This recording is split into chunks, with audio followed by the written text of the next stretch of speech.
اعوذ باللہ من الشیطان الرجیم بسم اللہ الرحمن الرحیم۔ شروع خدا کا نام لے کر جو بڑا ہی مہربان نہایت رحم کرنے والا ہے۔ السلام علیکم ورحمۃ اللہ وبرکاتہ۔ تمام سامعین کو ہمارے چینل کی طرف سے خوش آمدید۔ مجھے امید ہے کہ آپ سب لوگ خیریت سے ہوں گے۔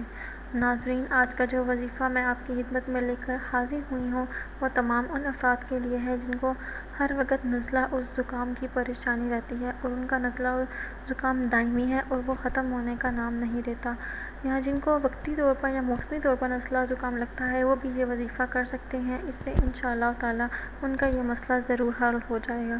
دوستو، وظیفہ بتانے سے پہلے میری آپ لوگوں سے ایک چھوٹی سی درخواست ہے کہ آپ میری اس ویڈیو کو لائک کریں، اپنے دوستوں کے ساتھ شیئر کریں، اور شیئر آپ لوگوں نے اس نیت کے ساتھ کرنا ہے کہ یہ ویڈیو آپ لوگوں کے لیے صدقہ جاریہ اور ایصال ثواب کا ذریعہ بنے گی۔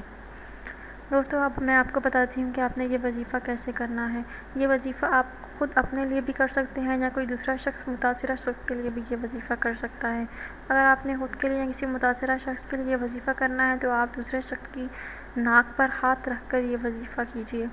آپ نے سب سے پہلے اول و آخر 3 مرتبہ درود شریف پڑھ لینا ہے، اور اس کے درمیان میں آپ نے پارہ نمبر 15 میں سورہ بنی اسرائیل کی آیت نمبر 105 آپ نے 7 بار پڑھنی ہے، وَبِالْحَقِّ سے لے کر نذیرا تک۔ اس آیت کو آپ لوگوں نے 7 بار پڑھنا ہے اور اس شخص کے ناک پر دم کر دینا ہے جس کو یہ مسئلہ ہے۔ انشاءاللہ تعالیٰ اس کا یہ مسئلہ حل ہو جائے گا۔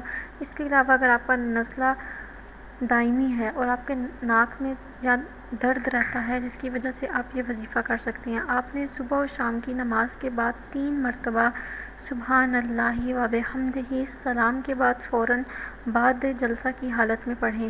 نیز یہی عمل آپ ناک کے درد میں بھی کر سکتے ہیں۔ انشاءاللہ تعالیٰ آپ کا یہ مسئلہ حل ہو جائے گا اور آپ کی ہر قسم کی تکلیف یا درد جو ہوگی وہ ختم ہو جائے گی۔ ناظرین، اگر آپ کو یہ وظیفہ پسند آیا ہے تو مجھے کمنٹس میں اس کا اظہار ضرور کیجیے گا۔ انشاءاللہ تعالیٰ آپ سے پھر ملاقات ہوگی ایک نئی وظیفے میں، ایک نئی ویڈیو کے ساتھ۔ تب تک کے لیے اللہ حافظ۔